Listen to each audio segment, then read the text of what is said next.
Vamos lá, meninos e meninas, dando continuidade então na nossa disciplina de sistema elétrico de potência, a gente vai falar um pouquinho hoje sobre geração de energia, tá?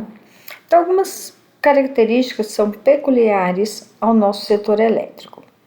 A energia elétrica, ela não é estocável, ou seja, gera-se aquilo que vai consumir, de acordo com a demanda, né? A variação aleatória na demanda e, eventualmente, isso ocorre na geração. Então, vai ocorrer essa variação, ok? Dimensionamento pelo pico de consumo. Então, como que se faz um planejamento para ver quanto que tem que estar à disposição para geração? Está baseado no pico de consumo, ou seja, ocorre uma subutilização do sistema nos demais períodos. Restrições físicas para operação confiável e segura. Então, tem fatores que não tem como você prever.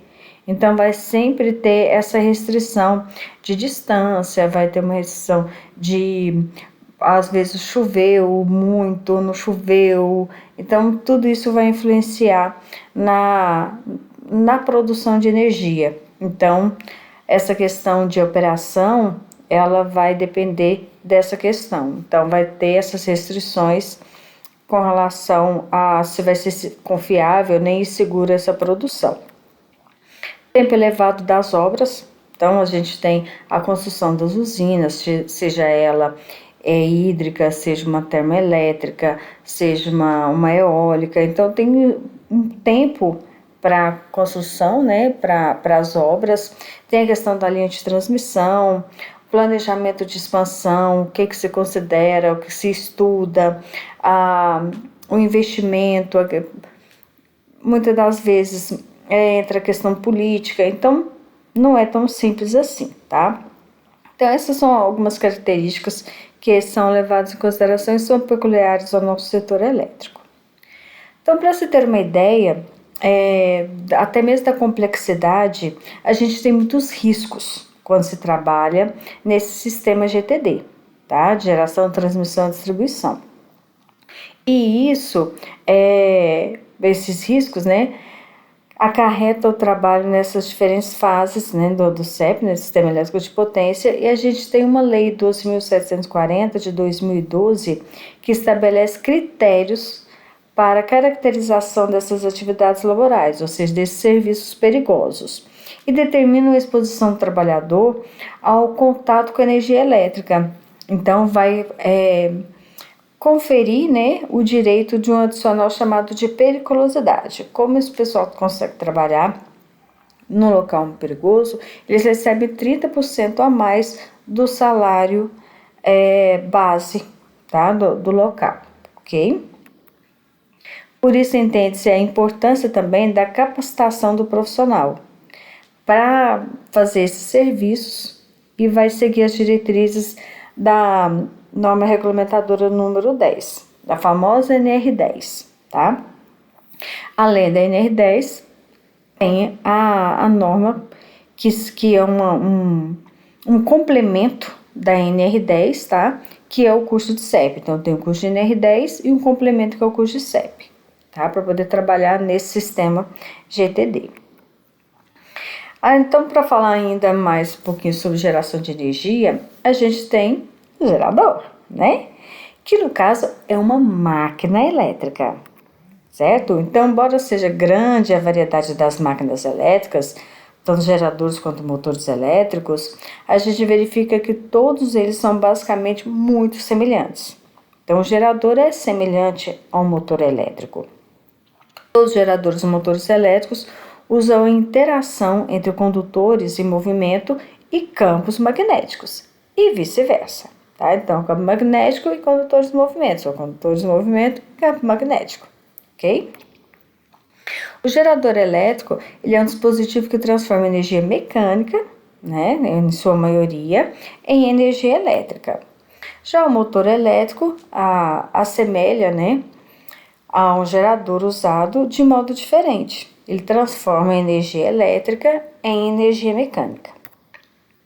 É importante lembrar também que o funcionamento dos geradores e motores de corrente contínua e de corrente alternada depende simplesmente da interação dos campos magnéticos e condutores percorridos por uma corrente elétrica.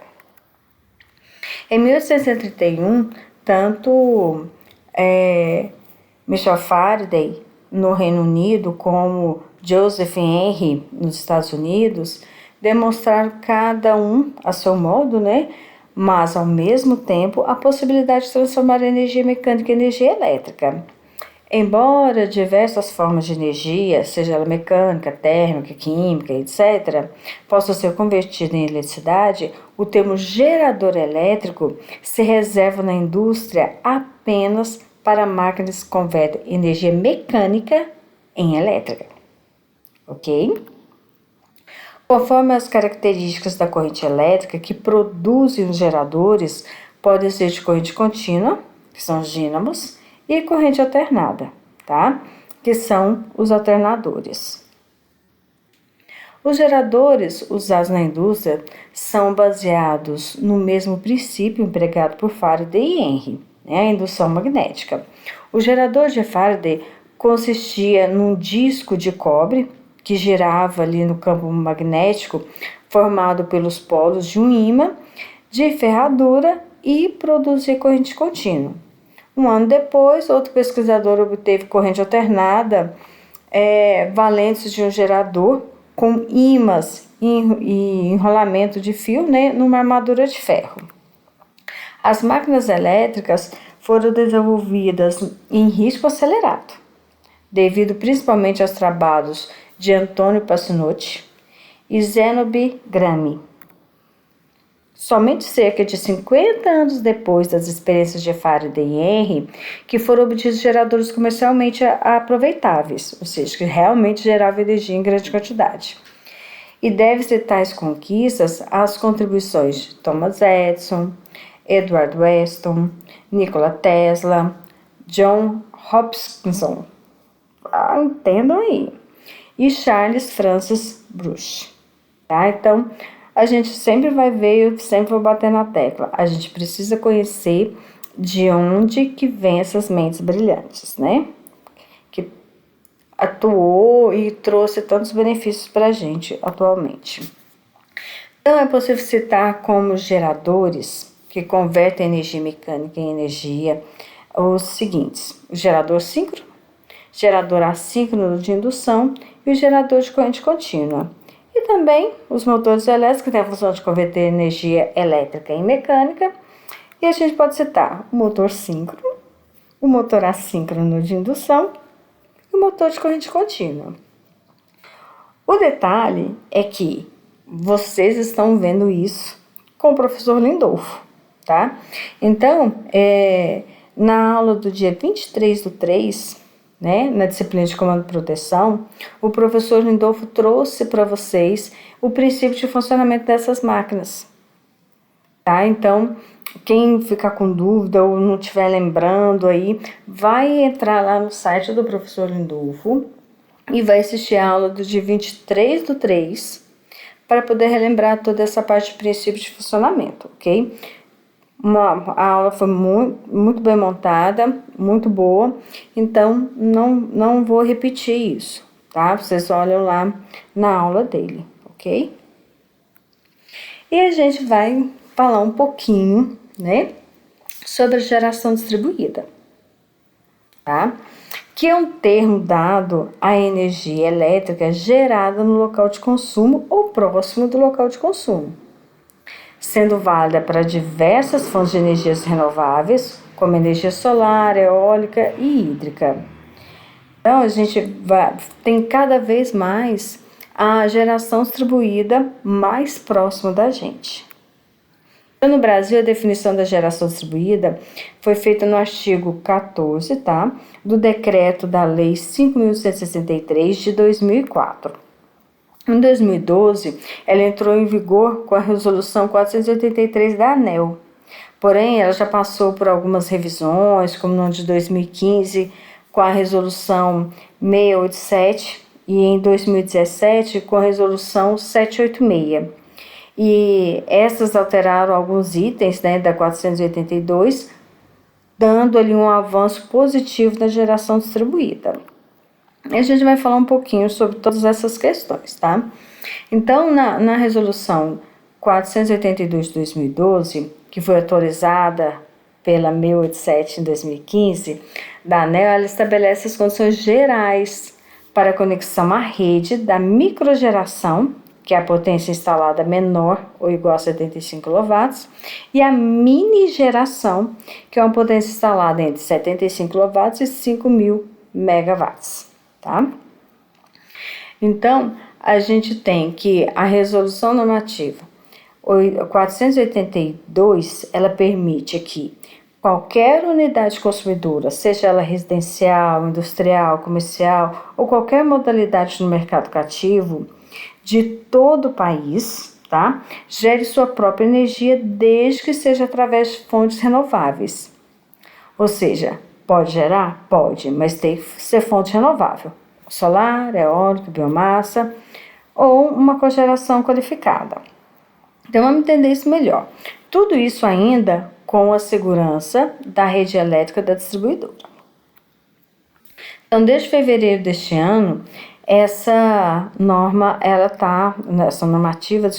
ela está em revisão, tá? Então, esse ano deve sair uma nova normativa aí, atualizada aí com algumas mudanças, tá? Então, vamos entender. Qual que é a diferença básica, então, da microgeração, né? A geração distribuída, ela é caracterizada por uma central geradora de energia elétrica com potência instalada menor ou igual a 75 kW e que utilize fontes renováveis de energia elétrica ou uma cogeração qualificada, tá? Conectada na rede de distribuição por meio de instalações da unidade consumidora. Já a mini geração distribuída é uma central geradora de energia elétrica com potência instalada superior a 75 kW, mas tem que ser menor a 3 MW, né, para algumas fontes hídricas, ou menor ou igual a 5 MW para fontes renováveis de energia elétrica ou cogeração qualificada.